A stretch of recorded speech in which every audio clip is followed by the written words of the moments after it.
ओ बल्ले बल्ले ओ बल्ले बल्ले, इंडिया जीत चुकी है आईसीसी चैंपियंस ट्रॉफी और लगातार 2 आईसीसी के खिताब जीतना कोई छोटी बात नहीं है। पिछले साल इंडिया जीती T20 वर्ल्ड कप और इस साल और मतलब अभी जीती आईसीसी चैंपियंस ट्रॉफी। इंडिया ने अपना तीसरा आईसीसी चैंपियंस ट्रॉफी जीता और अपना 7वां आईसीसी का एक खिताब जीता। ये कोई छोटी बात नहीं है।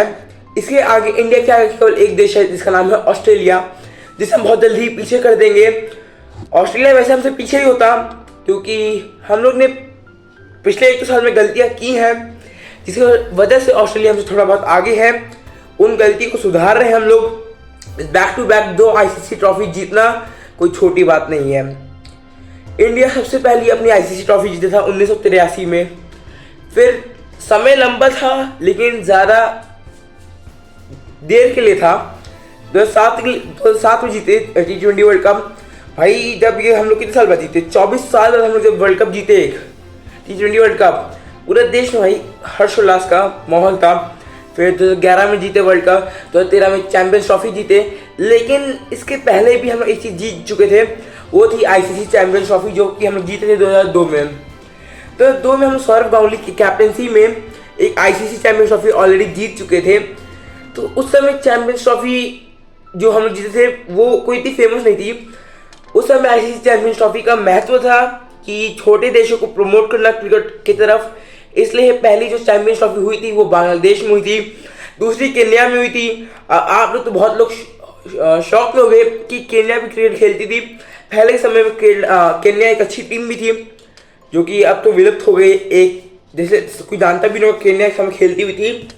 तो विराट कोहली और रोहित शर्मा, इन दोनों के लिए हम लोग क्या ही कह सकते हैं भाई, कुछ है इनके लिए कहने के लिए। ये players GOAT, greatest of all time. दोनों ने अपनी चौथी आईसीसी ट्रॉफी जीती। विराट कोहली ने एक ओडीआई वर्ल्ड कप जीता है और रोहित शर्मा ने T20 वर्ल्ड कप। अंतर यही है केवल क्योंकि दोनों ने मिलकर 3 आईसीसी ट्रॉफी जीती हैं, जिनमें से 2 पिछले 8 महीनों के अंदर आई हैं, 8-10 महीनों के अंदर।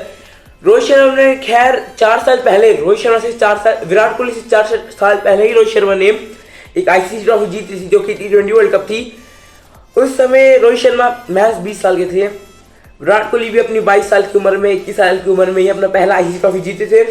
लेकिन जीतना कोई बड़ी छोटी बात नहीं थी उस समय। रोहित शर्मा ने 2007 में एक T20 वर्ल्ड कप जीता, विराट कोहली ने 2011 में अपना ओडीआई वर्ल्ड कप जीता। बात यह है कि दोनों जब जीते तब एक दूसरे के साथ नहीं थे। दोनों इंडिविजुअल नेम बना रखे थे लेकिन साथ में उन दोनों का नाम नहीं आ रहा था। 2013 में दोनों ने एक साथ मिलकर पहली अपनी आईसीसी ट्रॉफी जीती। फिर कारवां बढ़ता गया और 2024 में इंतजार खत्म हुआ 11 साल बाद दोनों का एक साथ फिर से आईसीसी ट्रॉफी जीतने का, जिसमें दोनों मिलकर जीते T20 वर्ल्ड कप। फिर लगा कि थोड़ा फिर से और समय लगेगा कि इंडिया नया कब जीतेगी आईसीसी ट्रॉफी, और भाई ज़्यादा समय नहीं लगा। Back to back ICC trophy जीत गई 2025 में आईसीसी चैंपियंस ट्रॉफी। दुख इस बात का है कि Virat Kohli player of tournament नहीं बन पाए। अगर प्लेयर ऑफ टूर्नामेंट बन जाते तो मुझे और खुशी होती, लेकिन भाई उनके प्लेयर ऑफ टूर्नामेंट बनने से कोई फ़ायदा नहीं है क्योंकि 2023 में वो प्लेयर ऑफ टूर्नामेंट बने लेकिन वो खुशी नहीं आई जो कि हमें आनी चाहिए थी वर्ल्ड कप जीतने के बाद। ये खुशी उससे बढ़ के है कि वो प्लेयर ऑफ टूर्नामेंट बने नहीं बने, उन्होंने परफॉर्मेंस जरूर दी और उन्होंने चैंपियंस ट्रॉफी जिताई। पहली चैंपियंस ट्रॉफी इंडिया जीता 2002 में सौरव गांगुली कैप्टनसी में, जिसमें कंबाइन जीते श्रीलंका के साथ। 2002 के बाद इंडिया जीती 2013 में एक आईसीसी चैंपियंस ट्रॉफी और 2013 के बाद जीती 2025 में। इंडिया की ये 5वीं ओडीआई फॉर्मेट की एक वो है, क्या बोलते हैं हम लोग, आईसीसी ट्रॉफी है क्योंकि इंडिया ने 2 T20 वर्ल्ड कप जीते हैं, 2 ओडीआई वर्ल्ड कप जीते हैं और 3 आईसीसी चैंपियंस ट्रॉफी जो कि सबसे ज़्यादा है। और T20 वर्ल्ड कप भी 2 मतलब सबसे अधिक है। और भी 2 और देश है 2 और जीते हैं। देखिए ऑस्ट्रेलिया भी 2 बार जीती है T20 वर्ल्ड कप ने, इंग्लैंड 2 बार जीती है और वेस्ट इंडीज 2 बार जीती है। और ओडीआई वर्ल्ड कप की बात करें तो सबसे ज़्यादा ऑस्ट्रेलिया, दूसरे नंबर पर इंडिया है। इंडिया से 3 कर सकती थी 2023 में, लेकिन वही गलती नहीं कह सकते हैं। हार्दिक पांड्या और अक्षर पटेल एक बहुत बड़े महत्व हैं कि जिसकी वजह से इंडिया पिछला वर्ल्ड कप भी और ये चैंपियंस ट्रॉफी भी जीती। ये दोनों नहीं थे, हम लोग कह सकते हैं कि यही एक मेन कॉज थे जिसकी वजह से इंडिया नहीं जीती थी। क्योंकि 2023 में क्या गलती हुई थी इंडिया से कि बैटिंग और बॉलिंग दोनों में एक एक की कमी थी।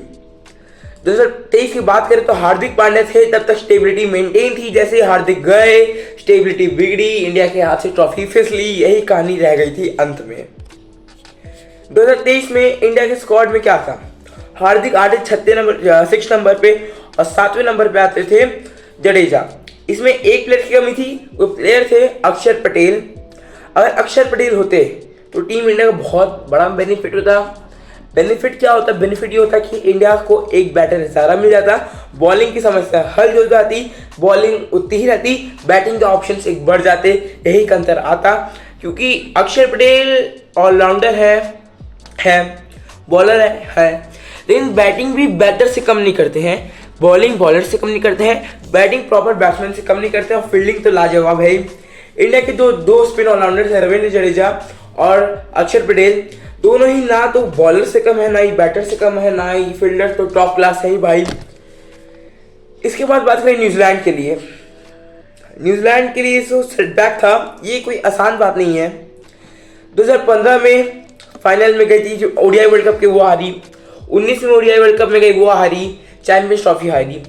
लेकिन न्यूजीलैंड ने हमें बहुत परेशान किया है पहले के समय में। बताऊं 2000 में जब इंडिया चैंपियंस ट्रॉफी के फाइनल में गई थी, इंडिया की चौथी ट्रॉफी होती, लेकिन न्यूजीलैंड ने इंडिया को हरा दिया था दूसरी चैंपियंस ट्रॉफी में ही। न्यूजीलैंड ने फिर हमें परेशान किया 2021 की वर्ल्ड टेस्ट चैंपियनशिप में, तो बदला लेना तो बनता था।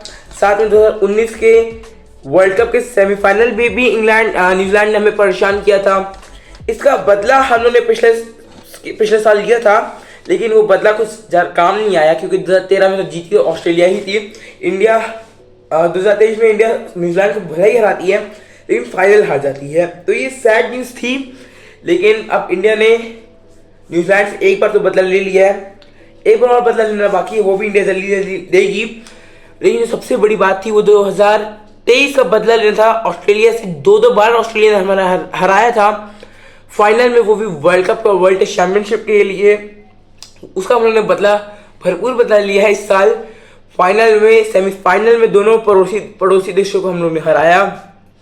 साथ ही पाकिस्तान से हम लोगों ने बदला लिया अच्छे से, 2017 का बदला ले लिया हम लोगों ने। मतलब भी जिन भी देशों ने हमें परेशान किया है पुराने सालों में, उनसे हम लोग ने एकदम सटीक बदला लिया है। उनको कहा है सूट समेत हम लोग इसी जन्म में तुम्हें वापस देंगे, जो तुमने हमें परेशान किया हम उसे वही तुमको, मतलब कर्मा कह रहे हैं, इंडिया वाले कह रहे हैं कर्मा। और अभी ये कहने कोई गलत बात नहीं है कि इंडिया दुनिया की बेस्ट टीम है क्रिकेट में हम लोग बात करें तो, क्योंकि इस टीम में कोई कमी नहीं दिखाई देती है। न्यूजीलैंड की टीम में कोई कमी नहीं दिखाई देती है। कह सकते हैं ये दोनों टीम अभी वर्ल्ड की बेस्ट ओडीआई टीम है, क्योंकि दोनों ही टीम के पास 8 बैटर थे, दोनों ही टीम के पास 6-7 बॉलिंग ऑप्शन थे, जो कि फैंटास्टिक और ये एकदम ज़रूरी भी होता है एक ओडीआई क्रिकेट के मैच में। खैर न्यूजीलैंड तो रनर्स अप आई, लेकिन हमारी टीम इंडिया जीती, यही हमें चाहिए था और यही हुआ। लता 2 बार आईसीसी ट्रॉफी जीतना चाहेंगे, अगले साल T20 वर्ल्ड कप। खैर हम लोग एक और ट्रॉफी जीत सकते थे, लेकिन कह सकते हैं थोड़ी गलतियां हुई हमारे मेन प्लेयर से, जिसके वजह से हम लोग वर्ल्ड टेस्ट चैंपियनशिप के फाइनल में नहीं जा पाए। नहीं तो हम लोग 8वीं ट्रॉफी हो जाती, हम लोग जीत जाते, क्योंकि हम लोग अभी विजय रथ पर स्थित हैं। साथ में हम लोग की कैप्टन की एक बहुत बड़ी किस्मत से हाथ धोना कह सकते हैं, लेकिन वही किस्मत भी है, क्योंकि 15वां लगातार टॉस हारना कोई छोटी बात नहीं है। मैं सुना था कमेंटेटर से कि 15 बार लगातार टॉस हारना ये इतनी बड़ी बात है। और हम इसकी प्रोबेबिलिटी देखें तो इसकी प्रोबेबिलिटी होती है 1/32,000, 32,000 एक बार होना, ऐसा लेकिन हुआ है भाई, हुआ ऐसा, तो ये बड़ी बात है। लेकिन जब टॉस हारते तो मैच भी हम लोग जीतते हैं, ये बात याद रखना। 25 में से 24 मैच रोहित शर्मा अपनी कैप्टनसी में जीते हैं। विन परसेंटेज तो भाई कमाल का है, मतलब 96% का विन परसेंटेज भाई, और कोई प्लेयर है नहीं है। रिकी पॉन्टिंग, MS धोनी और क्लाइव लॉयड, सारे प्लेयर्स, डैरन सैमी हो गए, सारे प्लेयर्स रोहित शर्मा के आगे थोड़े ठंडे दिखाई दे रहे हैं। रोहित शर्मा कह सकते हैं अभी के दशक के सबसे बेस्ट कैप्टन है। बेस्ट ओपनर है, बेस्ट प्लेयर है। मैन ऑफ द मैच भी इस मैच के रोहित शर्मा ही रहे। प्लेयर ऑफ द टूर्नामेंट रहे सचिन रविंद्र, जो कि इंडिया के मुल्क के ही हैं, मतलब इंडिया नहीं हुए लेकिन जीते खेलते न्यूजीलैंड के लिए हैं। तो ये ओवरऑल मैं यही कहना चाहूँगा कि इंडिया ऐसे खेलते रहेगी। इंडिया चैंपियंस ट्रॉफी जीत चुकी है, यही एक बड़ी खबर थी, यही मुझे आपको बताना था। आप लोगों ने सुना और मैं जानता हूँ आप लोग मुझसे भी ज़्यादा खुश होंगे, लेकिन मेरे इतना खुश कोई नहीं होगा, आई होप, क्योंकि मैं ढाई हार्ट के क्रिकेट का फ़ैन होता हूँ, आप भी हो। मैं चाहता हूँ कि जो लोग देख रहे वैसे हो। और इस वीडियो में नहीं, लाइक शेयर कर लेना और ऐसे वीडियोस अभी आते रहेंगे, चैनल को सब्सक्राइब कर लेना और वीडियोस देखना तो जाके देखो, मैंने बहुत सारे ऐसे वीडियोस बना रखे हैं और अभी और वीडियोस आएंगे। देखते हैं के राहुल के ऊपर वीडियो बन रहा है, के राहुल के बाद श्रेयस अय्यर, शुभमन गिल, विराट कोहली, रोहित शर्मा। सबसे खुशी की बात यह है कि हम सबको ये नहीं सुनने को मिला कि this is going to be my last ODI match. ये सुनने को मिलता तो भाई हम लोग वहीं टूट जाते, लेकिन T20 से हम लोग को लग भी रहा था कि ये प्लेयर्स रिटायर्ड होने वाले हैं, तो उनके लिए हम लोग प्रिपेयर्ड थे, लेकिन ओडीआई के लिए हम लोग प्रिपेयर्ड नहीं है, ना तो उनके इंटरनेशनल संन्यास से हम लोग प्रिपेयर्ड हैं। तो hope so they will play, they continue to play as long they can, और चाहेंगे 2027 का ओडीआई वर्ल्ड कप जीते, 2027 की वर्ल्ड टेस्ट चैंपियनशिप जीते, अगले साल का T20 वर्ल्ड कप जीते। तो इस वीडियो में लाइक शेयर सब्सक्राइब जरूर कर लेना। Thanks for watching.